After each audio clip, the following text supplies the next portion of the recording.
밤동아 TV를 찾아주신 여러분, 오늘도 모두 안녕하셨나요? 저는 쌀쌀한 공기 탓에 목이 칼칼해져서 연신 따뜻한 물과 차를 마시며 하루를 보내었답니다. 독감이다, 코로나다, 병원마다 환자들도 많다는데 모두 아프지 않고 이 겨울 잘 지나가시길 바랍니다. 오늘도 저는 재미있는 옛 이야기를 준비했습니다. 1시간 동안 따뜻한 이불 속에서 편안하게 들으시다 노곤노곤 잠드시길 바랄게요. 편안한 밤 되세요. 떡 먹고 체하면. 옛날에 어떤 나그네가 길을 가는데 돈은 없고 배는 고프고 야단이었지요. 뱃속에서는 꼬르륵 꼬르륵 노래가 흘러나왔어요. 그때 나그네는 어떤 사람이 옷자락을 휘저으며 급히 어디론가 가는 것을 보았어요. 옷 입은 걸 보니 의원인 모양이구나. 옳지, 저 사람을 쫓아가 조수인 척하면 밥은 얻어먹을 수 있겠군. 나그네는 몰래 그 사람의 뒤를 따라갔지요. 아닌 게 아니라 그 사람은 정말로 의원이었어요. 마침 부잣집 아들이 갑작스럽게 병이 나서 달려간 거였지요. 하지만 나그네는 부잣집 안으로는 들어가지 못하고 대문 밖에서 집 안을 살피며 눈치를 보고 있었어요. 그런데 진맥을 마치고 방에서 나온 의원이 고개를 설레설레 흔들며 이러는 거예요. 환자가 숨이 꽉 막히고 맥이 뛰질 않으니 어쩔 수가 없군요. 아니, 그럼 우리 아들이 죽는단 말인가요? 그건 저도 잘 모르겠습니다. 그러고는 의원은 서둘러 그 집을 빠져나갔어요. 어디가 어떻게 아픈지 알 수가 없으니 고칠 자신이 없었던 게지요. 이 이야기를 대문 밖에서 엿듣고 있던 나그네는 속으로 생각했어요. 숨이 꽉 막히고 맥이 안 뛴다고? 그럼 혹시 떡을 먹고 체한 게 아닐까? 나도 전에 그렇게 해서 죽을 뻔한 적이 있었는데 좋아, 내가 의원 노릇을 한번 해보는 거야. 나그네는 가슴을 떡 펴고 대문을 쾅쾅 두드리며 큰 소리로 외쳤지요. 이리 오너라, 여기 의원 나리께서 오셨다. 그러자 사람들이 몰려나와 물었어요. 처음 뵙는 분 같은데 어디 사는 의원이십니까? 저 산 너머에 사는 용한 의원이요. 이댁의 아들이 죽어간다는 소리를 듣고 이렇게 들른 것이요. 아이고, 그럼 어서 들어가시지요. 나그네는 주인을 따라 방으로 들어가 아픈 아이의 맥을 짚는 척했어요. 그러고는 아주 자신 있는 것처럼 말했지요. 맥을 보아하니 댁의 아드님은 떡을 먹고 체한 게 틀림없소. 아니, 그걸 어떻게 아셨습니까?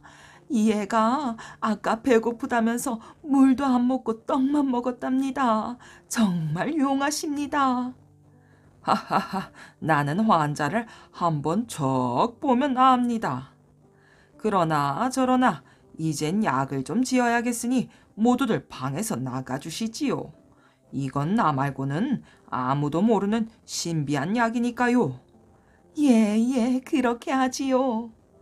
그래서 그 집 식구들이 전부 밖으로 나가자 나그네는 먼저 버선을 훌훌 벗는 거예요. 떡 먹고 체한 데는 토해내는 게 최고지.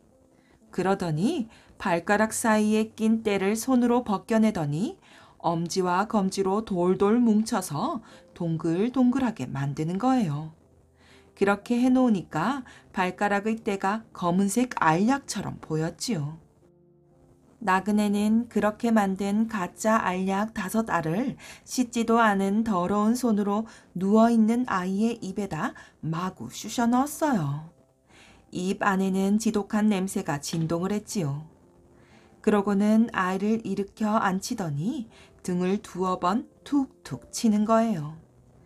그러니까 아이는 웩웩 하고 헛구역질을 하더니만 송편 한 개를 통째로 토해내는 거예요.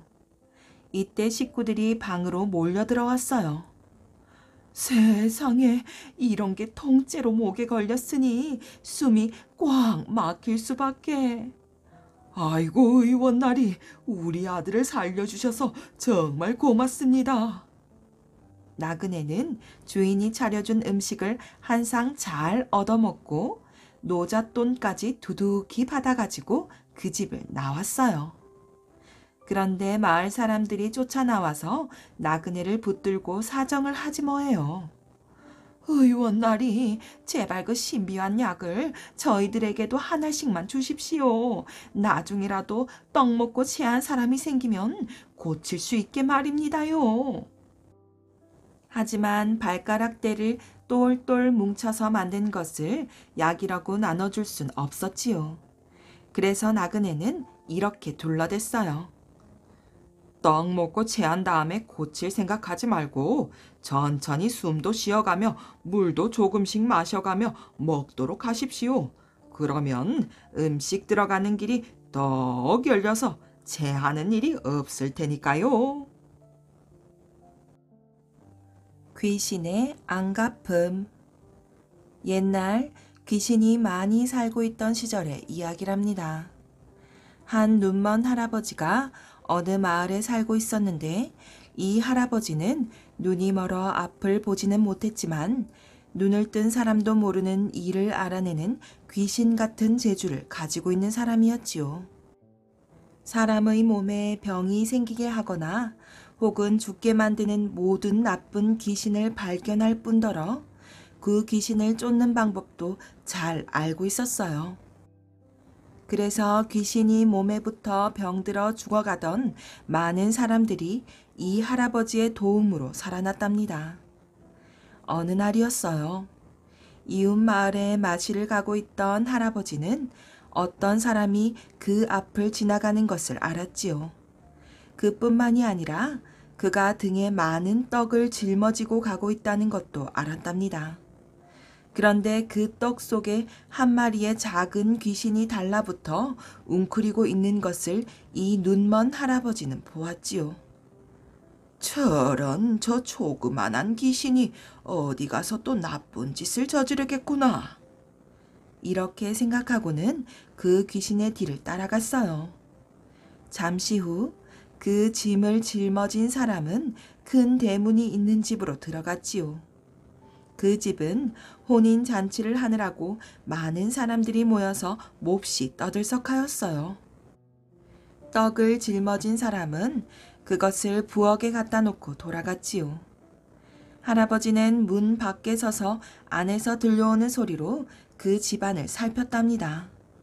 한참을 있더니 갑자기 그 집안이 소란스러워졌어요. 여지껏 안방 아랫목에 얌전히 앉아있던 새색시가 들여놓은 떡을 한 개 입안에 넣고 그 자리에 쓰러져 버렸던 것이지요. 새색시는 새파랗게 질려 숨을 헐떡거리며 죽어가고 있었어요. 그 떡 위에 앉아있던 귀신은 제일 처음으로 이 새색시에게 달라붙었던 것입니다.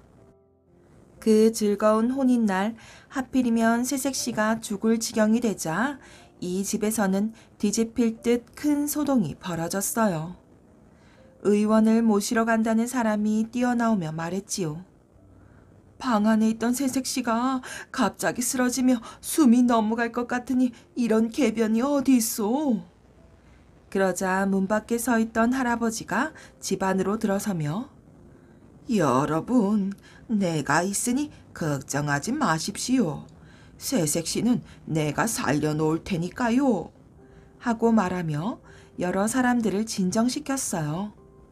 집 안에 있던 모든 사람들은 이 장님 할아버지를 잘 알고 있는 터라 아이고, 강봉사님 하고 너도 나도 반겼지요. 그때 안방에 있던 색시의 어머니가 맨발로 뛰쳐나오며 어서 오십시오, 강봉사님. 제 딸을 좀 살려주십시오. 제 딸을 살려주신다면 그 은혜 잊지 않겠습니다. 하고 말하면서 몇 번이고 할아버지에게 절을 하였어요. 할아버지는 새색시가 있는 방으로 들어서면서 색시의 어머니에게 내가 방으로 들어가고 난 뒤 방에 있는 모든 구멍을 막아주십시오.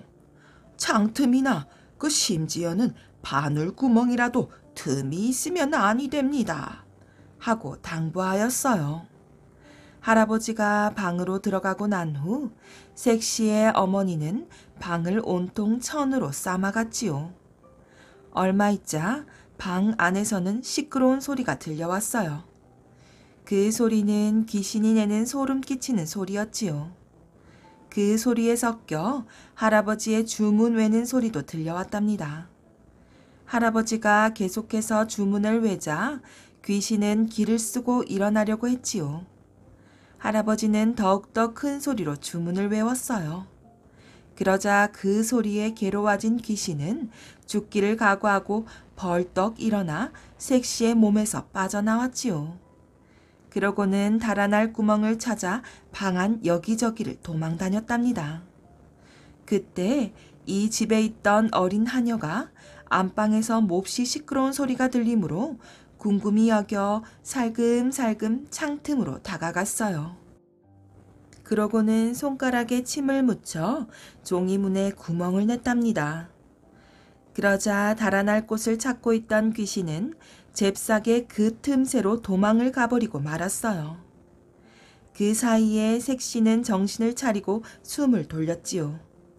그러나 할아버지는 얼굴이 하얗게 변하더니 혼자 중얼거렸어요. 이거 큰일 났구먼. 조금만 더 있으면 귀신이 죽는 건데 살아서 도망을 갔으니 복수를 하러 오겠구나. 이제 내 목숨도 얼마 남지 않았구나. 할아버지는 몹시 겁을 집어먹고 색시의 식구들이 감사의 답례를 하려는 것도 뿌리치고 황급히 집으로 돌아왔어요. 이 일이 있고 난 후 할아버지의 이름은 더 널리 퍼지게 되었답니다. 어느 날 임금님께서 이 소문을 들으시고 생각하였어요. 한치 앞도 못 보는 장님이 어떻게 귀신을 본단 말인가.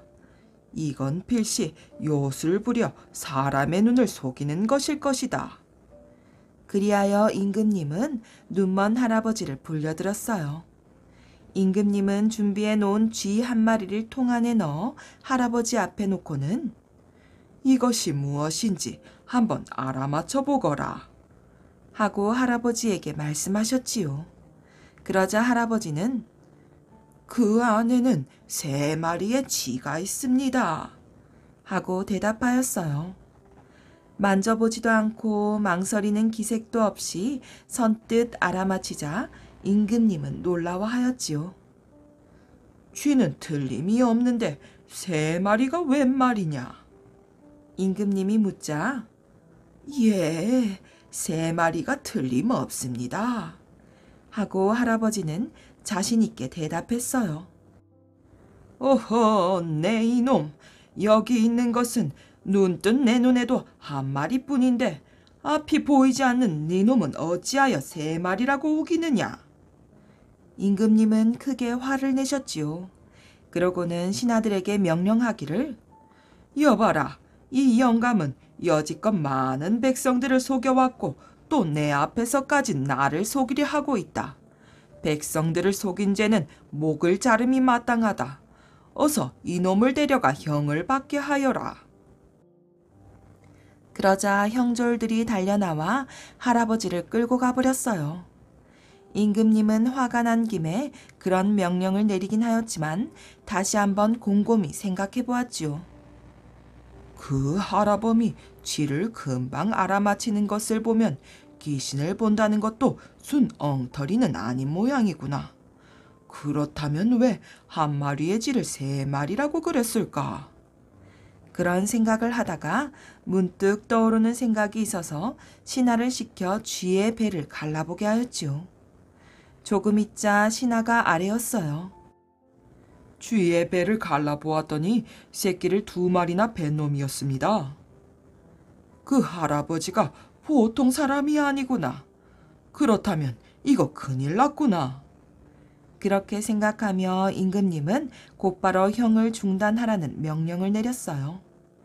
그 명령이 전해지자 신하들 중의 한 사람이 형을 취소하라는 신호를 보내려고 성벽 위에 올라가서 깃발을 오른쪽으로 흔들었지요.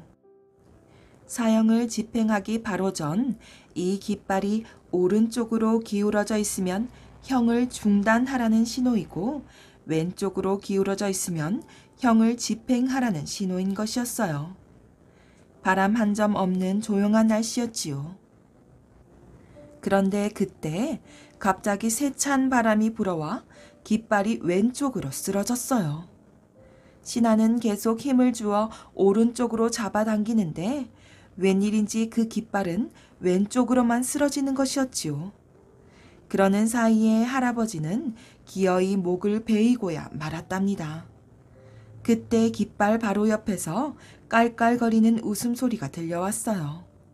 그것은 언젠가 할아버지에게 혼이 나서 도망쳐버린 그 나쁜 귀신이었지요. 엄지동이. 옛날 옛적 어느 작은 시골 마을에 사이좋기로 소문난 부부가 살고 있었어요. 부부는 콩알 하나, 쌀알 하나도 꼭 나눠서 먹었고 어딜 가든 항상 붙어 다녔지요. 서로를 무지무지 사랑했거든요. 그런데 결혼을 한 지 10년이 지나고 20년이 지나도록 부부에게 아이가 생기지 않았어요. 부부는 너무너무 슬펐답니다. 그래서 날마다 기도를 했어요. 비나이다, 비나이다. 손가락만한 아이라도 좋으니 아이 하나만 갖게 해 주십시오.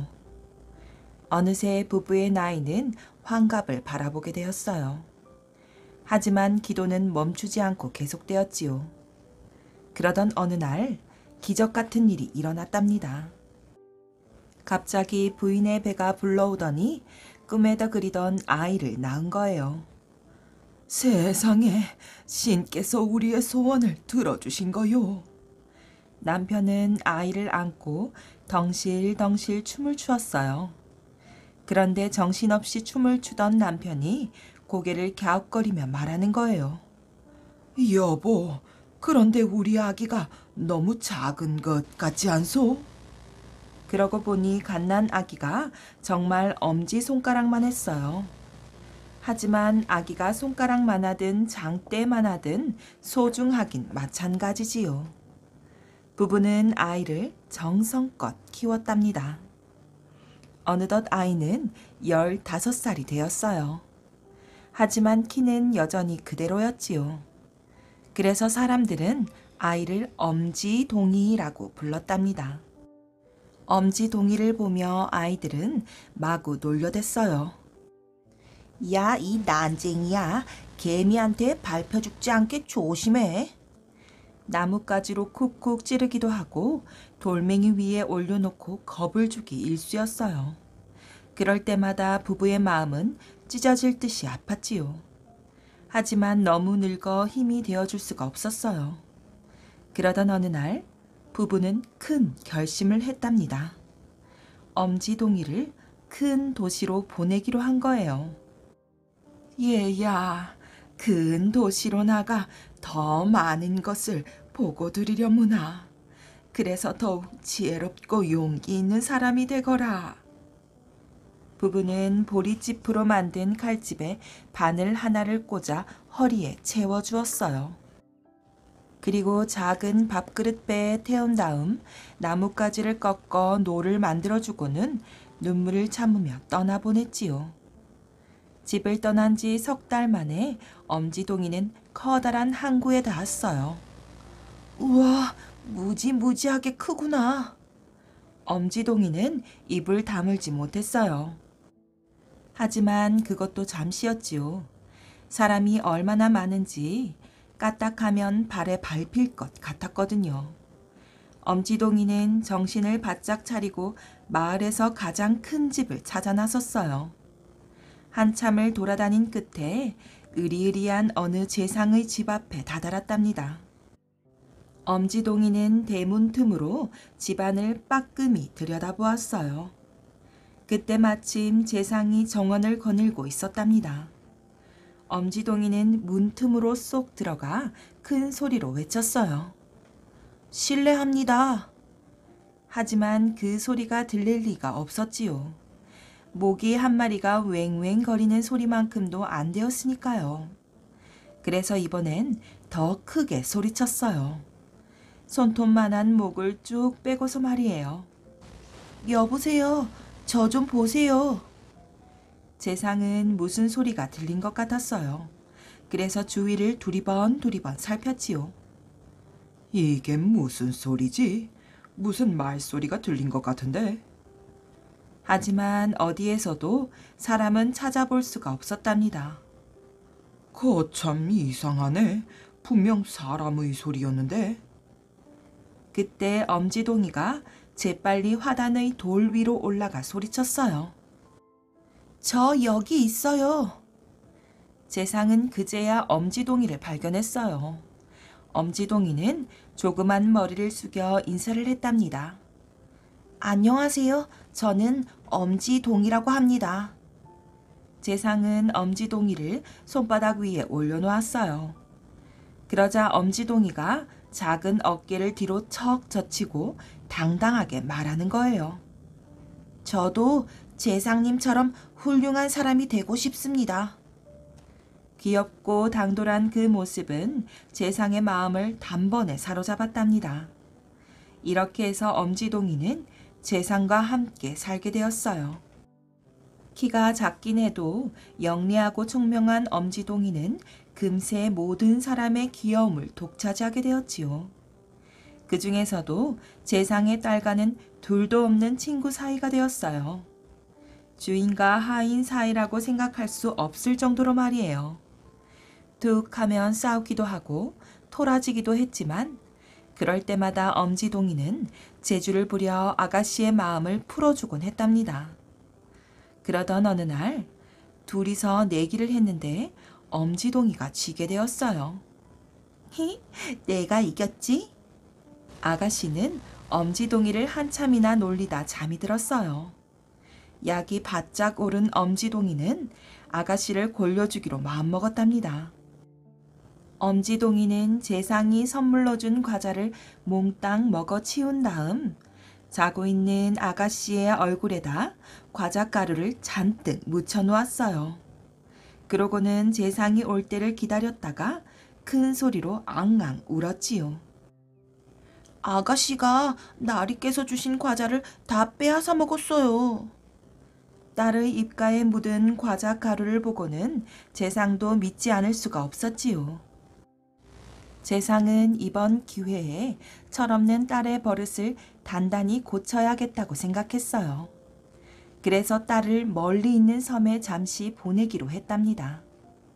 집을 떠나 힘들게 생활하다 보면 철이 들 거라 생각했거든요. 그런데 엄지동이가 아가씨를 모시고 가겠다고 나서는 거예요. 아가씨도 엄지동이와 함께라면 마음이 놓였지요. 그래서 엄지동이를 주머니에 놓고는 함께 길을 떠났답니다. 둘은 바다로 나가 작은 배에 올랐어요. 그런데 바다 한가운데서 그만 폭풍을 만난 거예요. 거센 비바람과 사나운 파도와 싸우며 두 사람은 위험한 고비를 함께 이겨냈지요. 그렇게 몇 날 며칠을 떠다니다가 어느 섬에 도착하게 되었답니다. 아가씨, 이제 우린 살았어요. 엄지동이와 아가씨는 한숨을 돌렸어요. 그런데 그때 갑자기 도깨비 2마리가 나타나더니 아가씨에게 달려드는 거예요. 너무 놀란 아가씨는 그만 정신을 잃고 말았지요. 이놈들, 감히 우리 아가씨를... 엄지동이가 보리짚으로 만든 칼집에서 바늘을 빼들고 소리쳤어요. 엄지동이를 본 도깨비들은 기가 딱 막혔지요. 뭐야, 내 콧구멍보다 작은 녀석이잖아. 도깨비가 엄지동이를 번쩍 들어 한 입에 꿀꺽 삼켜버렸어요. 엄지동이는 도깨비 뱃속으로 쭉 미끄러져 들어갔지요.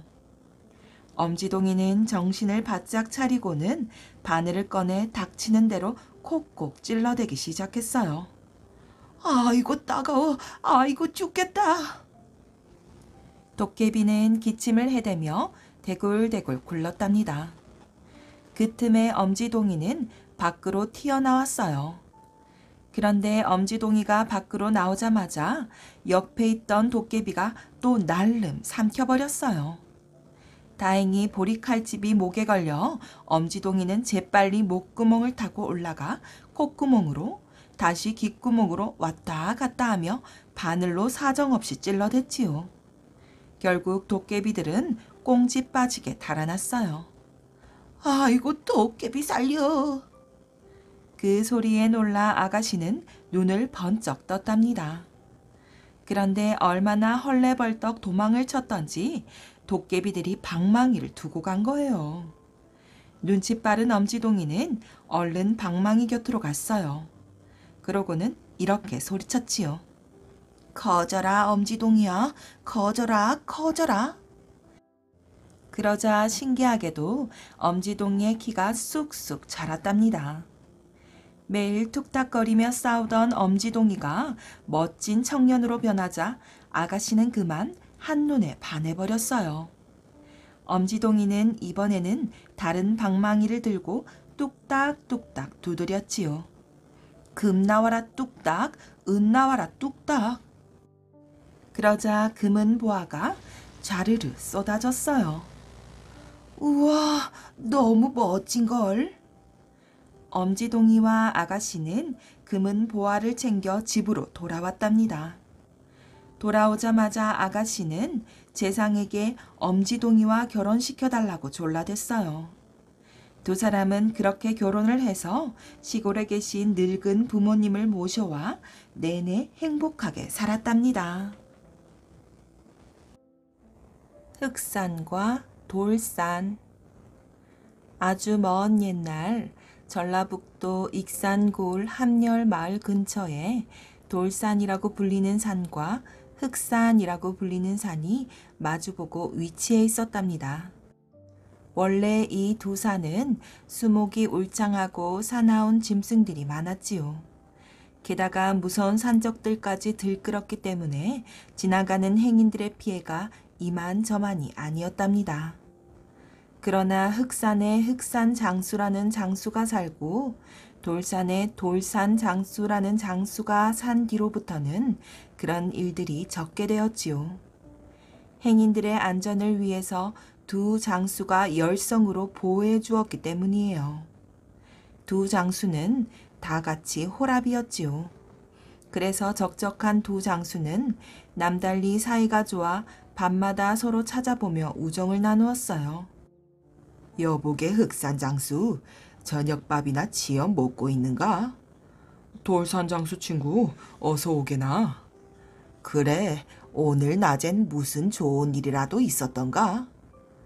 초군 한 명이 큰 호랑이 한 마리를 만나 위경에 빠져 있는 걸 구해줬지. 그놈의 전박이 호랑이란 놈 심심하면 나타나서 사람들을 겁주고 있단 말이야. 이렇게 방에 불을 많이 떼서 후끈후끈하다만 방만 뜨거워서 뭐래. 저자라도 있어야 심심하질 않지. 자네도 나하고 똑같은 신세이면서 남의 말할 것 없잖아. 하나님의 심사도 알 수 없는 일이지. 어떤 사내에게는 여자를 둘씩 셋씩 정해주고 우리같이 무지렁한 사내한테는 그 흔한 여자를 한 명도 선택해주질 않으니. 정말 두 친구끼리라도 서로들 간에 위로를 해주지 않는다면 쓸쓸해서 견딜 수가 없는 그들이었어요.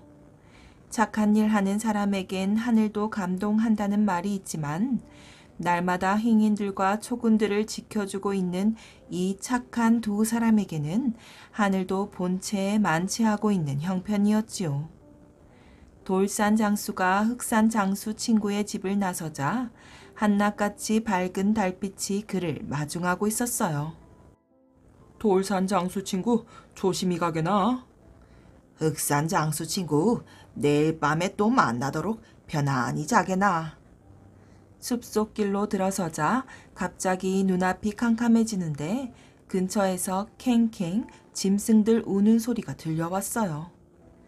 그러나 날마다 당하는 일이라 그런 짐승 소리 따위엔 그런 소리를 들었던가 말았던가 하고 흘려버리는 그들 장수였지요. 돌산 장수가 다시 달빛이 사이사이로 비치는 고개턱을 오르는 순간 어디서 다급해하는 사람의 소리가 들렸어요. 아니, 이놈의 짐승이 왜 이리 사람을 몰라보고서 이렇게 성가시게 구는 거야? 빨리 없어지래도 이러고 있어. 그것은 여자의 음성이었지요. 세상에 담도 큰 여자가 있지. 이 험한 산속, 이 깊은 밤에 도대체 뭐라는 여자이기에 이런 곳에서 혼자 짐승을 쫓고 있는 것일까? 숲을 벗어나가자 환한 달빛이 한 여자의 얼굴을 비추었어요. 여자는 장수만큼이나 큰 키에 아래 위 모두 흰옷을 입고 있었지요. 달빛에 보여진 탓도 있었겠지만 돌산 장수의 눈에는 그럴 수 없이 아름답게 보였답니다. 에헴 하고 기침을 하면서 돌산 장수는 여자의 앞으로 걸어갔어요. 뭘 하는 부인이기에 이런 곳에 와 있는 거요? 야밤에 사람을 놀라게 해 죄송합니다. 실은 전 백두산 신령님의 명을 받고 제 난군될 사람을 찾아 이곳을 지나던 중이었습니다. 백두산 신령님의 명을 받고 왔다는 말에 이 여자가 보통 사람이 아니로구나 하는 생각을 하면서 돌산 장수는 또 물었어요. 그럼 그 난군될 사람이 이 산속에 있단 말인가요? 그렇게 듣고 왔더니만 첫 길이라서 어디가 어딘지를 잘 모르겠군요. 아니, 이 산속에 있는 사람이라면 누구를 말하는 건가요? 신령님의 말씀에 흑산장수라고 했습니다. 돌산장수는 가슴이 뜨끔했어요. 이 산속에 있는 사람이라면 흑산장수, 돌산장수 두 사람밖에 없는 터인데 하필이면 왜 이 돌산장수를 제쳐놓고서 흑산장수를 찾는단 말일까요? 돌산장수는 불에 화끈 지져진 것 같은 질투를 느꼈답니다. 그래서 순간 이 여자를 내가 가로채야겠구나 결심했지요. 똑같이 산을 지키고 있는 두 장수 중에서 왜 자기를 밀쳐놓고 흑산 장수에게 이 여자를 지정해 줬는가 생각을 하니 그 백두산 신령까지도 미워서 가만 있을 수가 없는 심정이었어요. 돌산 장수는 여인의 앞으로 한 발 다가서면서 반기는 채 했지요. 내가 바로 그 흑산 장수요. 어서 내 집으로 들어갑시다. 돌산 장수는 벌써 부부가 된 것 같은 흥분된 기분으로 여인을 자기의 집으로 안내했지요. 자, 내 사는 형편은 보시듯이 이렇소. 하지만 옛말에도 한 말 줘도 찌어먹고 한자 배도 기워 입으면 된다는 말이 있지 않았던가요? 부부 사이란 그 뜻만 맞으면 되는 게지 꼭 논밭이 많고 노비를 많이 거느려야 되는 겁니까? 걱정 마셔요. 제가 흑산 장군을 찾은 건 신령님이 배필로 정해주셨기 때문에 따른 것뿐이지 처음부터 일신이 편하고자 온 건 아니니까요. 자기를 흑산 장군이라 부르는 말에 돌산 장수는 가슴이 뜨끔했지만 그러나 한 번 속인 이상 끝까지 흑산 장군 행세를 해야 했어요. 고맙소. 당신이 그런 말을 하니 너무 고마워서 눈물이 나려고 하오. 앞으로 서로 의좋게 살아나가 봅시다.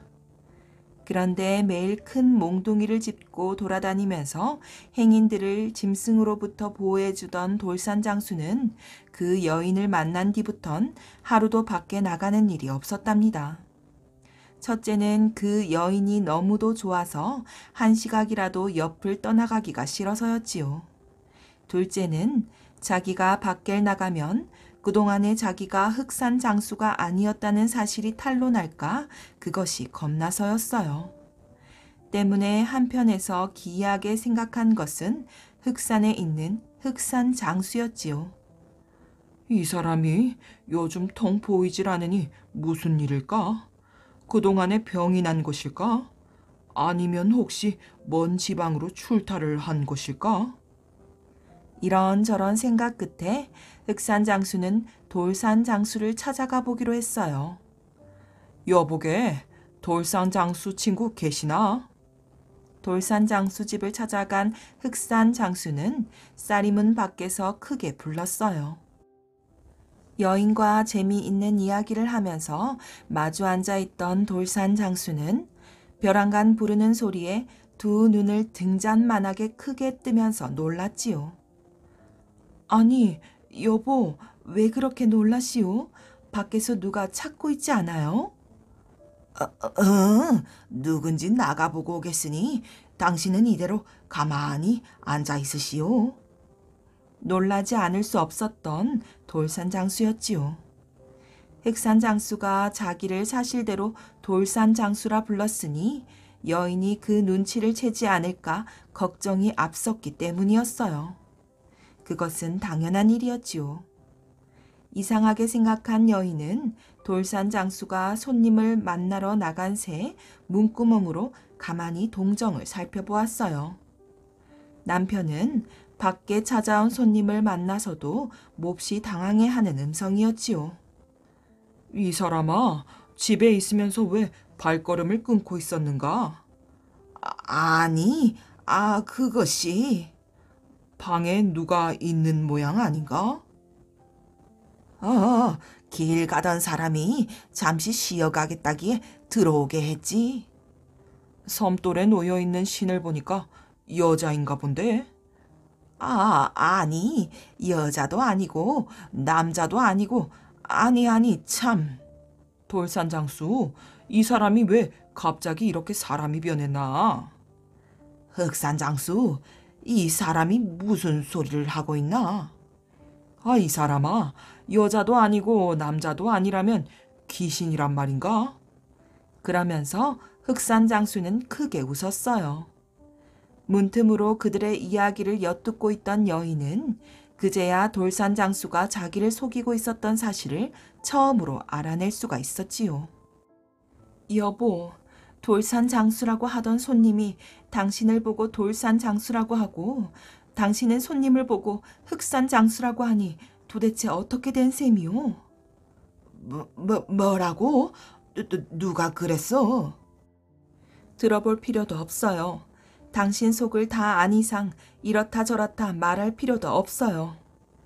그날 밤 돌산 장수가 잠이 든 틈을 타서 여인은 흑산 장수의 집을 찾아갔지요. 돌산 장수가 자칭 흑산 장수라 하기에 감쪽같이 속았지 뭡니까? 여인으로부터 내력을 전해들은 흑산 장수는 우정을 배신해버린 돌산 장수가 원망스러워 견딜 수가 없었어요. 그러나 또 한편 여인을 잃은 돌산 장수는 그 여인이 흑산 장수 집에 가 있는 것을 알고는 분함을 참을 수가 없었지요. 그래서 돌산 장수는 큰 바위를 들고 가 흑산 장수의 집에다 내다 꽂았어요. 내 아내를 도둑질해간 이 흑산 장수 도둑놈아. 너야말로 내 아내 될 사람을 거짓말로 속여 가로챘으니 그냥 둘 수 없는 도둑놈이지. 이래서 서로 역수를 퍼붓던 두 사람은 끝내 싸움이 붙고 말았지요.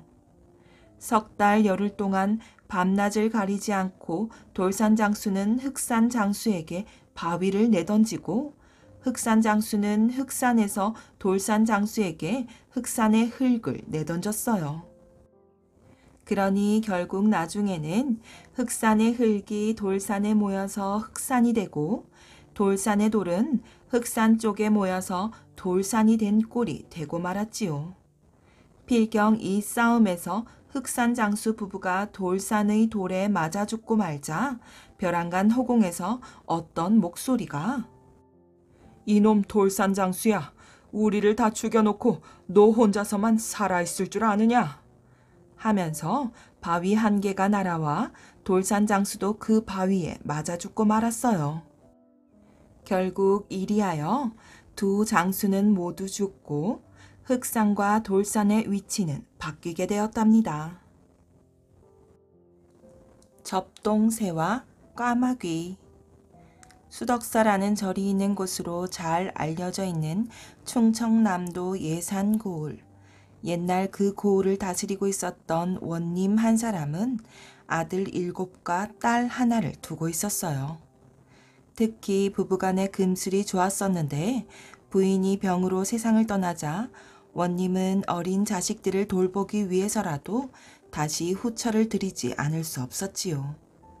그래서 사람을 사방으로 놓아 어진 여자를 구하던 끝에 한 여자를 후처로 맞아들었는데 어질기는커녕 악독하기가 이를 데 없는 악녀였어요.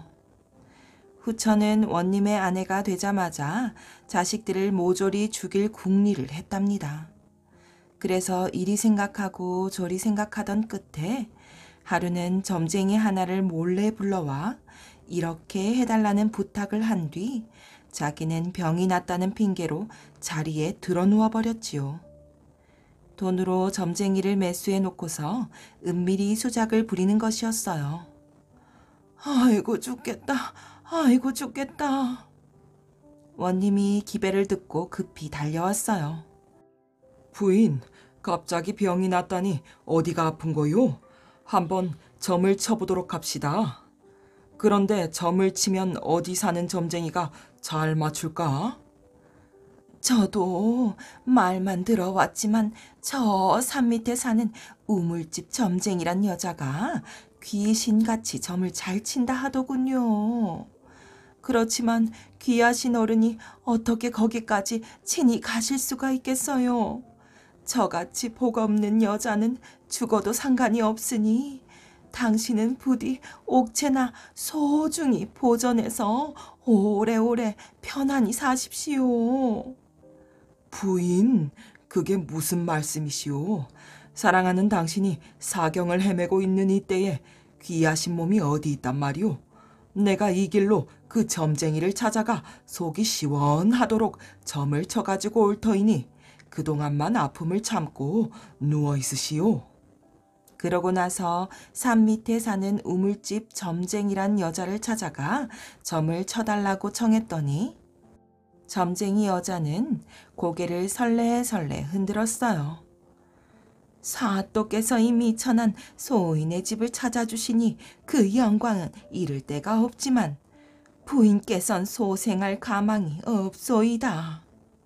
소생할 가망이 없다니 정금이 들어도 상관없고 만금이 들어도 상관없으니 부디 아내만 살려내 주도록 하오. 살려드릴 생각이야 1000번, 10,000번도 더 있지만 마님은 7 인간의 동티 때문에 그런 건데 소인의 힘으로는 어찌할 수가 없는걸요. 동티라면 귀신을 잘못 건드려서 화를 입었다 그 말 아닌가? 설령 그렇더라도 귀신에게 비는 일 외에 무슨 약이든지 약이 있지 않겠는가? 사또께서 마님을 꼭 살리실 생각이 있으시다면 이 세상에서 단 한 가지뿐인 약이 있긴 하지요. 그 약이 아니고서는 옛날에 진시황이 먹자고 했던 삼신산에 불로초가 있다 손 치더라도 낫게 할 수는 없지요. 그럼 그 한 가지 약이라는 게 뭐요? 어떤 어려움이 있더라도 꼭 구해서 쓸 테니 빨리 일러주시오. 그건 사또의 7 아들의 간을 내어서 먹이는 것이오. 원님은 그 말을 듣고 눈앞이 캄캄했어요. 아무리 부인이 사랑스럽고 소중하기로서니 자기의 핏줄을 타고난 자식들을 차마 죽일 수가 있는 일이냐 해서였지요. 원님은 밤 늦게야 돌아와서 부인과 자면서 점친 이야기를 하는데 옆방에서 자고 있던 막내 아들이 그 소리를 듣고서 형들을 깨워 일으켰어요. 형님들, 우리가 이대로 있다가는 다 죽고 말겠으니 빨리 도망을 치도록 합시다. 그러나 형들은 동생의 말을 믿으려고 하지 않았어요. 네가 잠결에 잘못 들은 게지. 그럴 리가 있는 일이냐? 아무리 계모의 병을 낫게 하는데 그 약밖에 없다 치더라도 사람이 어떻게 사람의 간을 내어 먹는단 말이냐. 형님들, 내가 왜 잘못 들었다는 거요? 그래도 내 말이 못 믿었거든. 지금이라도 귀를 기울여 가만히 들어보셔요.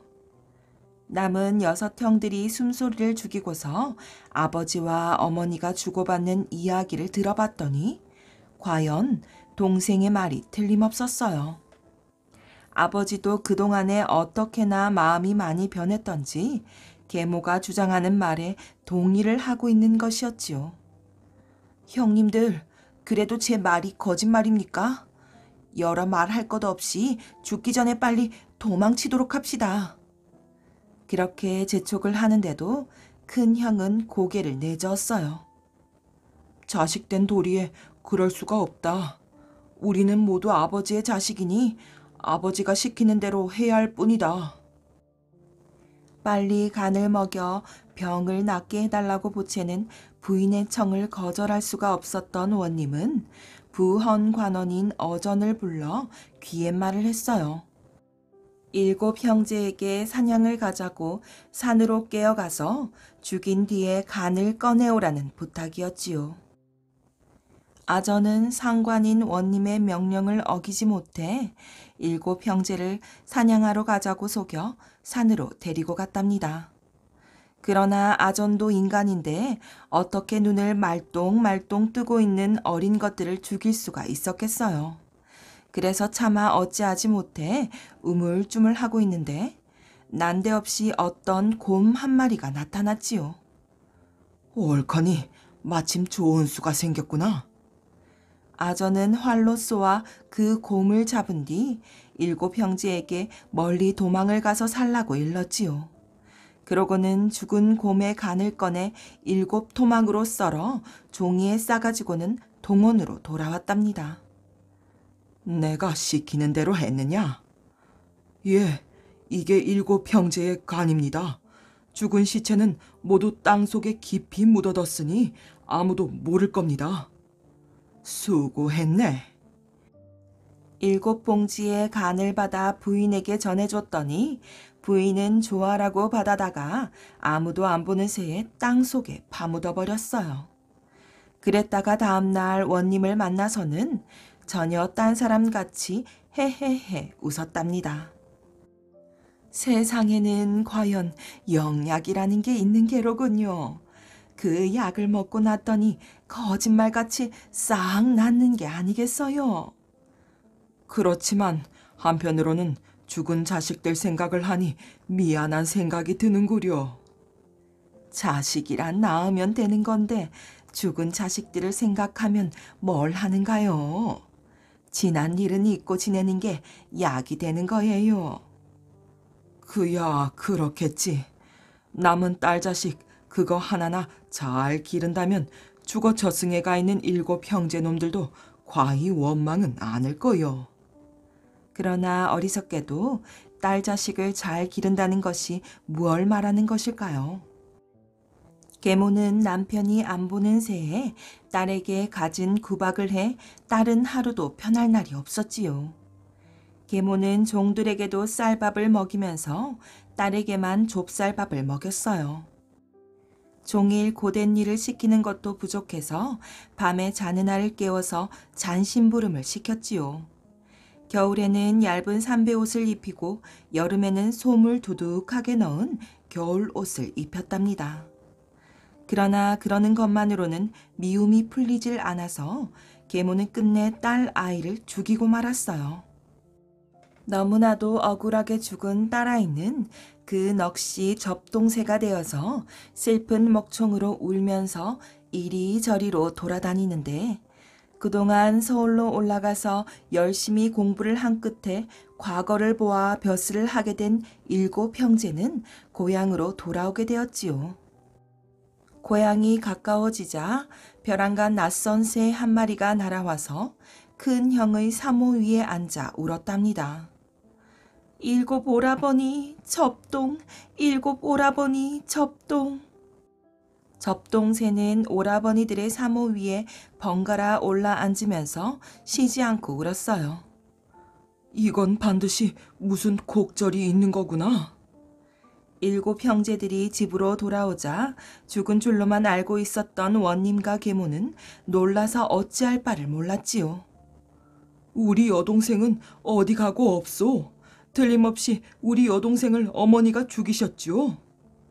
계모가 벌벌 떨기만 하고 입을 떼지 못하고 있자 막내 아들이 주먹으로 땅을 치면서 아버지에게 대들었어요. 우리 7 형제를 죽이려고 꾀병으로 간을 내먹겠다 하더니 결국은 어린 여동생까지 죽이고 말았군요. 우리 7 형제가 계모를 죽이더라도 원망하지 마십시오. 그 말이 끝나자마자 큰 형이 막내 동생의 팔을 잡았어요. 그럴 수는 없다. 계모가 한 짓을 보아서는 손톱만큼도 용서할 수가 없는 일이지만 그래도 우리 아버지의 뒷바라지를 해주고 있는 사람이 아니냐. 우리가 참자. 그러고 있는 새에 계모가 없어졌으므로 집안을 뒤져봤더니 광 속에서 흰 곰 한 마리가 웅크리고 앉아 있었지요. 광 속에 숨어있던 죄 많은 계모가 곰으로 변해버리고 만 것이었어요. 아니, 저놈의 곰은? 형님들, 우리의 원수이니 저놈의 곰을 죽여버립시다. 6 형들이 말릴 새도 없이 막내 동생이 활로 쏘아 곰을 죽였어요. 그러자 곰의 시체 속에서 까마귀 한 마리가 나와 하늘로 날아가는 것이었지요. 그 때문에 접동새는 까마귀를 피해 낮에는 안 나오고 지금도 까마귀가 잠을 자는 밤에나 나와서 접동 울고 있다는 것이에요. 까마귀는 모진 음성으로 울면서 하늘을 맴돌고 있어요.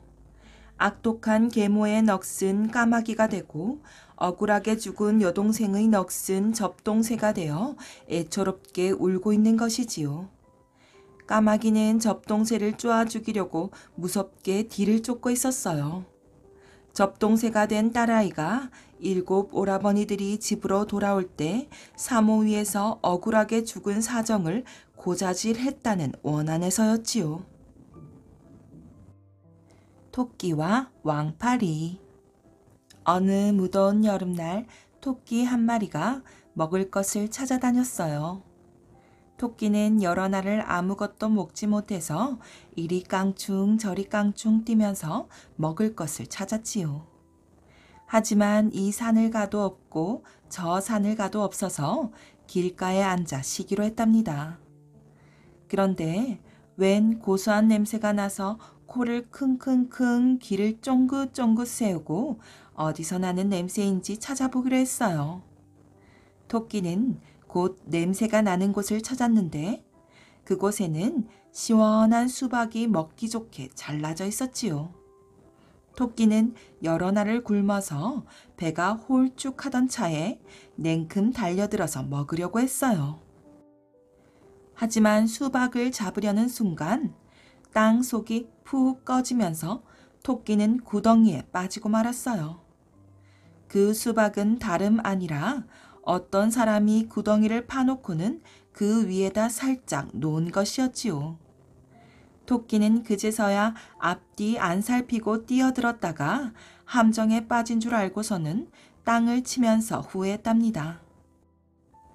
이제 나는 죽은 목숨이다 하고 엉엉 울고 있는데 갑자기 왕파리 한 마리가 왱왱 날아드는 게 아니겠어요? 토끼는 다 죽게 된 참인데 웬 파리가 날아와서 귀찮게 하나 하고 손을 휘휘 내줬다가 퍼뜩 생각이 떠올라서 파리에게 말했지요. 왕파리님, 왕파리님, 나를 좀 살려주세요. 내가 이렇게 구덩이에 빠져서 꼼짝없이 죽게 생겼으니 그냥 날아가지 말고 날 좀 도와주세요. 토끼는 눈물을 뚝뚝 흘리면서 말했어요. 아니, 나는 이곳에 달콤한 수박 냄새가 나서 날아왔는데 여긴 어쩌다가 이렇게 빠지게 된 것이오. 당신 처지가 딱해서 내가 도와주고 싶지만 나는 똥이나 먹고 살아가는 작은 벌레잖소. 힘도 미약하니 어떻게 밖으로 끌어올려 주겠소. 미안하지만 어쩔 수가 없구려. 왕파리가 고개를 절레절레 흔들었어요. 하지만 토끼는 다시 파리에게 말했어요. 아닙니다, 왕파리님.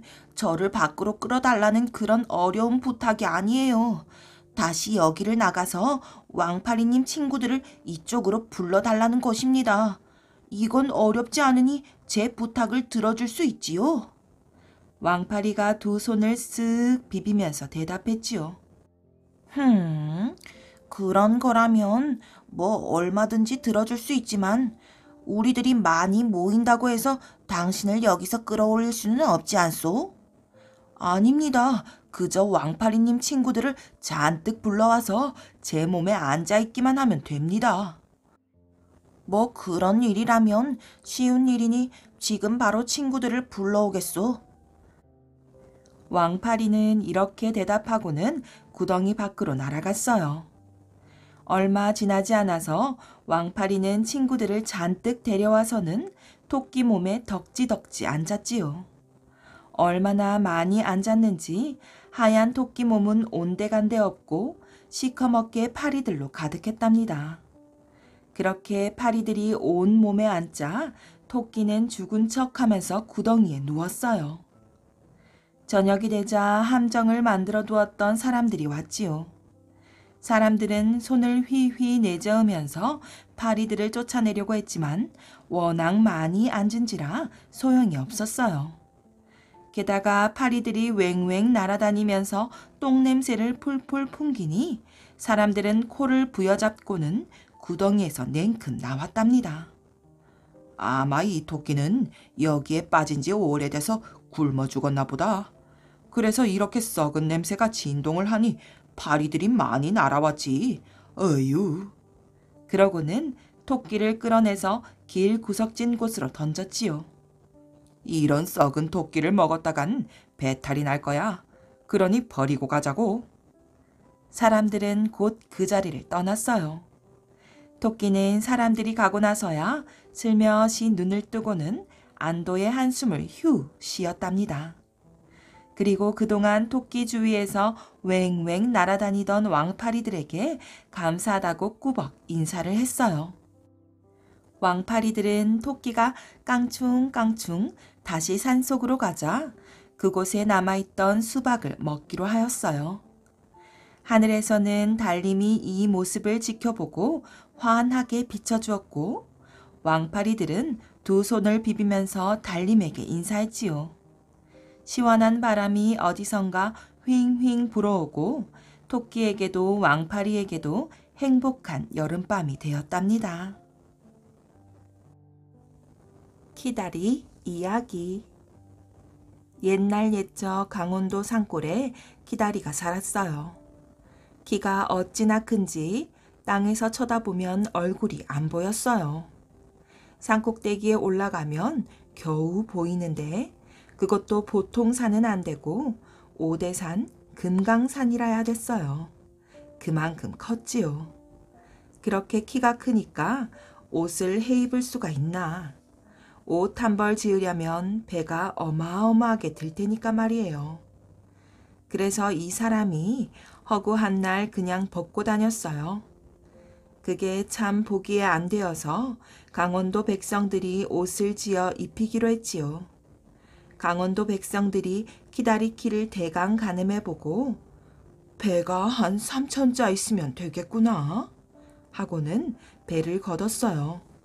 온 백성들이 다 나서서 출염을 했지요. 그래서 배 3천자를 모았어요. 그것으로 옷을 지으니까 엄청나게 컸지요. 그런데 막상 입혀보니까 딱 겨드랑이까지밖에 안 내려왔어요. 그러니까 뭐 도롱이밖에 안 되었지요. 그래서 강원도 백성들이 배를 더 걷었어요. 그럼 배가 한 5천자 있으면 되려나? 하고 배를 걷었는데 온 백성들이 다 나서서 장롱 속 자투리까지 다 모으니까 한 5천자 되더래요. 그것으로 옷을 지었지요. 배 5천자로 옷을 지었으니 그게 얼마나 커요. 그런데 막상 입혀보니까 허리깨밖에 안 내려왔어요. 그러니까 뭐 등거리밖에 안 되지요. 그래서 강원도 백성들이 배를 더 걷었어요. 아이쿠, 배가 한 7천 자는 있어야 되겠네. 하고 이번에는 밥보자기 기주머니까지 있는 배 없는 배 달달 긁어 모았어요. 그래서 겨우 7천 자를 모아서 옷을 지었지요. 배 7천 자가 좀 크나요? 그걸로 옷을 지어 놓으니 어마어마하지요. 입혀보니까 얼추 엉덩이 가릴 만큼 되더래요. 이제 됐다 하고 모두들 좋아했지요. 기다리도 좋아서 춤을 덩실덩실 추는데 아주 기분이 찢어지게 좋아서 산꼭대기에 올라가 춤을 췄어요. 하루 이틀도 아니고 날마다 추었지요. 그렇게 춤을 추니까 그 그림자 생긴 데는 응달이 져서 농사가 안 되었어요. 하도 키가 커서 춤추는 팔다리가 해를 가려서 말이에요. 허구한 날 응달이 지니까 농사가 안 되는 거예요. 임금님이 그 소문을 듣고 대체 얼마나 큰 녀석이기에 그러냐? 잡아오너라. 해서 신하들 3천 명이 가서 키다리를 잡아왔어요. 잡아다 놓고 너는 왜 그랬느냐? 예, 옷을 해 입으니까 하도 기분이 좋아서 그랬습니다. 그래도 그렇지. 너의 그늘 때문에 농사가 안 되도록 춤을 추느냐? 볼기 좀 맞아야겠다. 하고는 엎어놓고 볼기를 치려고 보니까 볼기짝이 안 보여요. 너의 볼기가 어디에 있느냐? 예, 제 볼기짝이 아마도 지금 경상도 문경세제쯤 가 있을 것입니다. 신하들이 기다리 볼기를 치려고 매를 짊어지고 길을 떠났지요. 사흘 동안 갔는데 겨우 겨드랑이 있는 데까지밖에 못 갔어요. 이래 동안 갔는데 겨우 허리깨까지밖에 못 갔지요. 그래서 그만 지쳐서 그냥 돌아왔어요. 그래서 키다리는 볼기 맞는 건 면하고 벌떡 일어나니까 그만 제주도더래요. 엎드린 사이에 발이 제주도까지 내려가 있었던 모양이지요. 그래서 그냥 제주도에 눌러 살았다나요.